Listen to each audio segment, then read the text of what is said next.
A energia eólica, tratada como uma possível solução para a emissão de gases poluentes, já pode ser considerada como um verdadeiro inferno na vida dos moradores pobres do Nordeste brasileiro.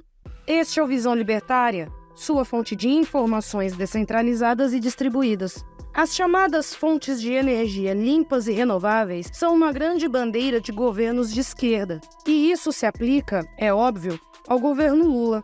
Trata-se de mais uma camada daquele típico papo de ambientalista melancia, que é verde por fora, mas vermelho por dentro. Segundo a matemática simplista desse pessoal, basta trocar a geração de energia elétrica por meio da queima de combustíveis fósseis pelas matrizes solar e eólica e, voilá, o problema do aquecimento global está resolvido. É óbvio que a coisa está longe de ser tão simples assim, mas isso não impede o governo brasileiro, muito chegado a mentir sobre absolutamente tudo, de embarcar no discurso ambientalista. Na verdade, o governo PT tem propagandeado a capacidade do Brasil em produzir energia elétrica limpa, como um grande diferencial competitivo. O próprio Lula afirmou isso no fim do ano passado. Se a Arábia Saudita é o país mais importante na produção de petróleo e de gás, daqui a 10 anos, o Brasil será chamado de Arábia Saudita da Energia Verde e Renovável, diz o Molusco.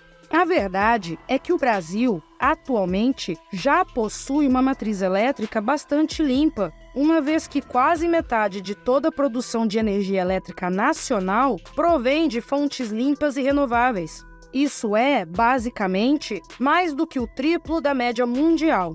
Além disso, em termos relativos, o Brasil é o 6º maior produtor de energias ditas renováveis no mundo. Só que esse tipo de informação não ajuda muito no discurso, não é mesmo?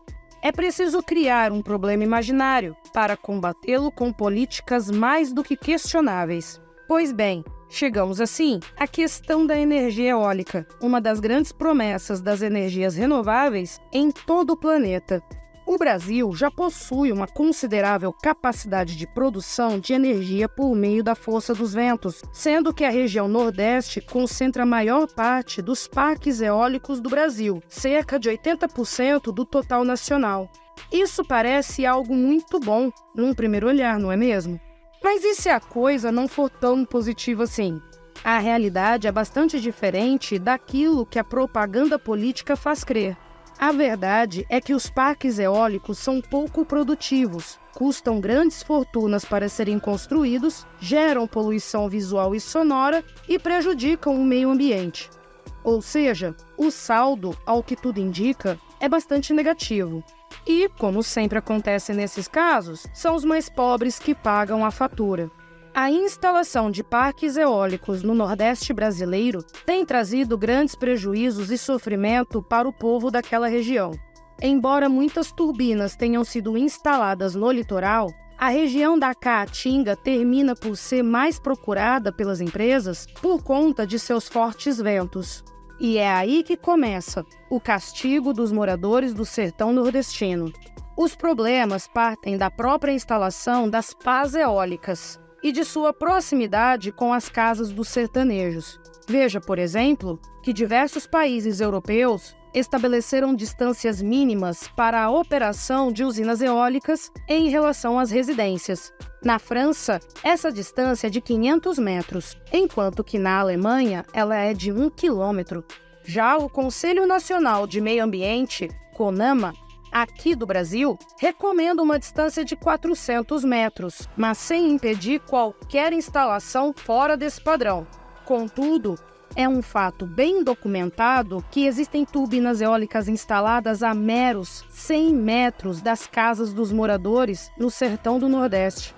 Essas turbinas fazem um ruído realmente alto, descrito pelos moradores como sendo de uma turbina de avião que nunca desliga. A situação fica ainda pior à noite, quando o barulho extremo causa grandes prejuízos para o sono dos moradores. Estamos falando de noites mal dormidas por anos a fio. Alguns moradores relatam os transtornos. Veja, por exemplo, este depoimento. crianças de 8, 9, 5 e 6 anos, para dormirem, tem que ser à base de medicamento. E a gente não dorme, a gente cochila e acorda com aquele barulho terrível. E, como é fartamente documentado, a falta de sono causa uma série de problemas de saúde, inclusive psicológicos. É por isso que os sertanejos afetados por esse problema relatam, para além de danos à audição, com um persistente zumbido, também a ocorrência de ansiedade e depressão. Mas a coisa não para apenas no desconforto para as comunidades próximas. As turbinas elétricas também causam uma série de problemas ambientais. Estima-se que, até o fim de 2022, pelo menos 4.000 hectares da Caatinga já tenham sido desmatados para a instalação de parques eólicos. Como a estimativa é de que cada hectare de vegetação da Caatinga seja capaz de capturar 4,5 toneladas de CO2 por ano, isso equivale a 18.000 toneladas de CO2 que deixam de ser retiradas da atmosfera anualmente. Só que essa supressão da cobertura vegetal não prejudica apenas a atmosfera. Ela também tem elevado as temperaturas na região. Próximo dos parques eólicos, a temperatura chega a ser 5 graus mais elevada.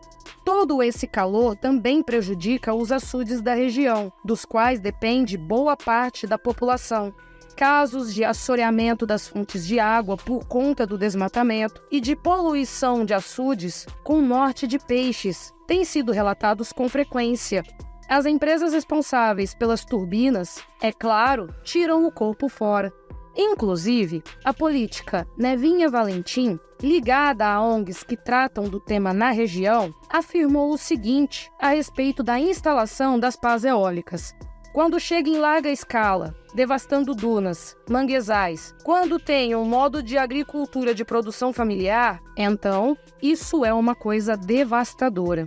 Mas afinal de contas, o que causa esse cenário? Como essa situação tão prejudicial aos moradores locais pode ser tolerada?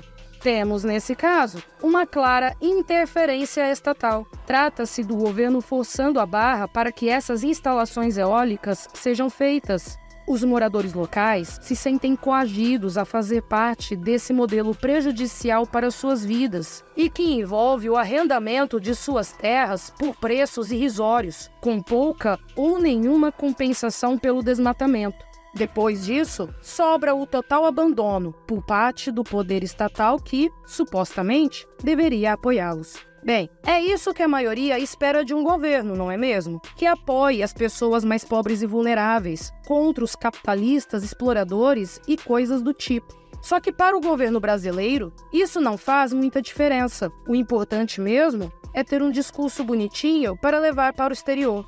Se ficar evidente para todos que as pás eólicas, na prática, são inviáveis, então esse discurso ambientalista vai todo por água abaixo. Por isso, o governo brasileiro tem feito vistas grossas, protegendo o agressor em prejuízo dos mais vulneráveis. É desnecessário dizer que num livre mercado, a coisa seria bem diferente. Em primeiro lugar, empresas que causassem tais prejuízos para os moradores seriam obrigadas a indenizá-los, seja pelos danos diretos à propriedade, seja pelas externalidades negativas, como barulho ensurdecedor.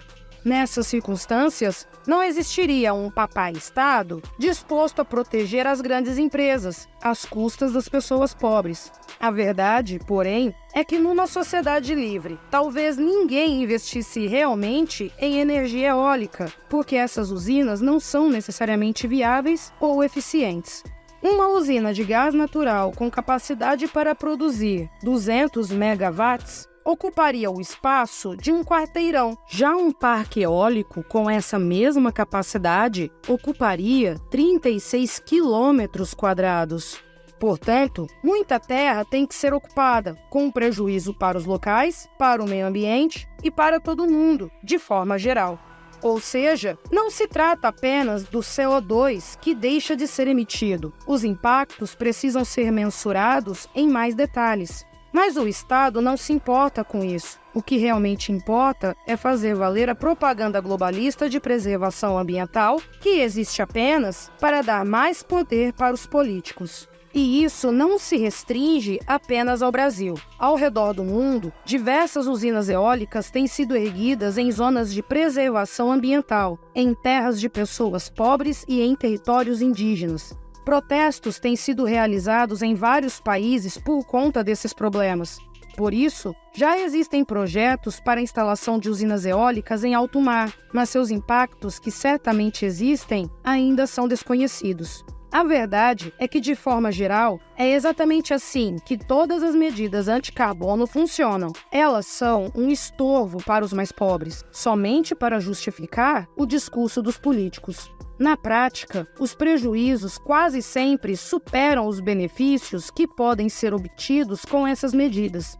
Desde a extinção de carros por combustão até a instalação das horríveis pás eólicas no sertão nordestino, estamos falando do mesmo fenômeno, uma propaganda política que não busca resolver os problemas, mas sim aparecer bem na foto, ainda que às custas das pessoas mais pobres. No fim das contas, você continua sendo o carbono que eles querem eliminar. Obrigado por sua audiência. Este artigo foi escrito por Quintessência, revisado por Donda e narrado por mim, Paula Souza. Escreva artigos você também. Acesse visãolibertaria.com. Se você gostou do vídeo, compartilhe em suas redes sociais. Caso deseje ser avisado de outros vídeos, inscreva-se no canal e depois clique no botão da campainha. Até a próxima!